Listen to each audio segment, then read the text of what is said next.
for our listeners, if ever you need anything out in the Nashville, Tennessee area as far as real estate advice, a realtor or mortgage person, look no further than Michael Thayer, okay? You can check out his website at moneymanmike.net. But Mike, so what's going on in the Nashville, Tennessee market? Can you tell us a little bit about the market? It's on fire, man. Yeah, here too. It's insane. And, we've done a couple news releases and shared some stuff from some other publications about Crane Watch.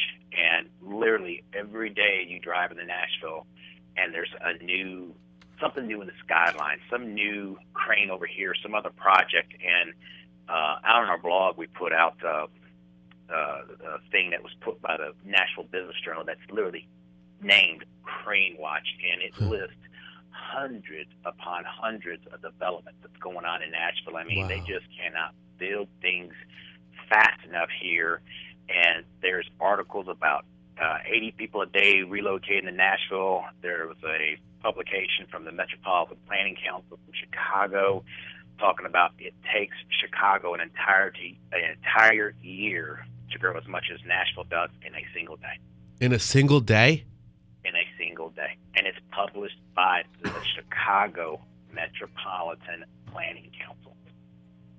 Wow. So, I mean, it just talks about tons of stuff that Nashville's doing, and it's a great article because, there's so many things we can learn from what Chicago did and other big cities did, and don't fall into their, same errors and don't do what they did. And at the same time, Chicago's looking at Nashville going, how in the world can we duplicate what they're doing down there with all this growth and all this excitement and everything else up here in Chicago and revitalize things? I mean, so 80 people a day, folks, that's 29,200 people per year just relocating to Nashville. What's causing this? It's the jobs. I mean, literally, there is no housing boom here, although prices are being driven up by the supply and demand. Yeah. But overall, it's just the economics of the city. There's been a bunch of projects that they've invested into with the city, with the big convention center and everything downtown. And then, it's always been an area for a destination with, people to come see things with country music and so forth. But, I mean, they just put so much into the city that now all these jobs are relocating here. Yeah. We've got tons of automotive industry here. Google Fiber's here now, so we have a bunch of entrepreneurs that are relocating companies here. On top of that, we have no state income tax. So, I love it. The cost of living is insane. That's how it should be. I mean, over here in Rhode Island, we are beaten to death with taxes, and now they want to throw tolls down the road. What a bright idea. Not. It's just totally crazy. They totally take advantage of us over here, I feel. But whatever, it's still an amazing place to live. You got to love the Ocean State. Yes. But now let me ask you something else, too. As far as, like, the rental market over there, do you see what are you seeing as far as, like, renters in Nashville? Yeah, I just had a client last week that we spoke with that was content being a renter, which a lot of renters are, but they had a ownership change in their apartment complex, and the new ownership group basically said, hey, we're raising your rent $400. So he's going from $1,100 to $1,500 with no improvements, no nothing. It's going up $400. That's crazy. And he's like, I'm not doing it. This is insane, and it is what it is. I mean, it's a supply and demand issue right now. Yes. And rents are just going through the roofs. Yeah, we're finding the same thing over here. Actually, in our first segment, we were talking about how, rents were just through the roof. Here in Rhode Island, they're up almost 30% of where they were in 2009.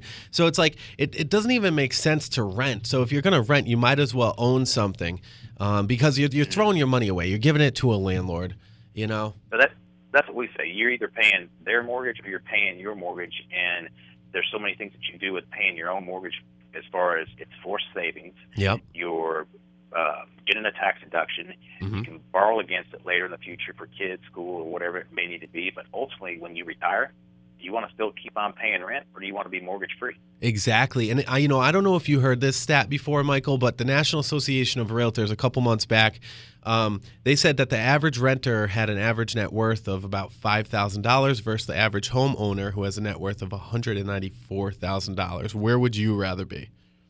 Oh, I mean, it's an absolute no-brainer. Exactly. Yeah. Exactly. I mean, it's just one of those things that a lot of people are, I think, paralyzed by the fear, and they're scared to ask, and they're afraid to be told no. But I mean, all of us in the real estate, in the real estate network, but the radio, the real estate professions as well, we give advice, and we will be glad to help you and guide you down the path. And if you're not ready to buy now, we'll put you on the path on how to buy and get you out of that rat race.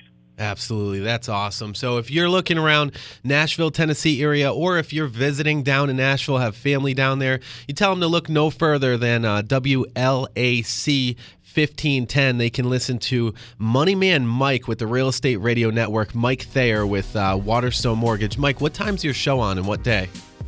We are on Saturday mornings at 7 a.m., and everything is streamed online as well. So if you can't get up in time, then go to the website 24/7, 365.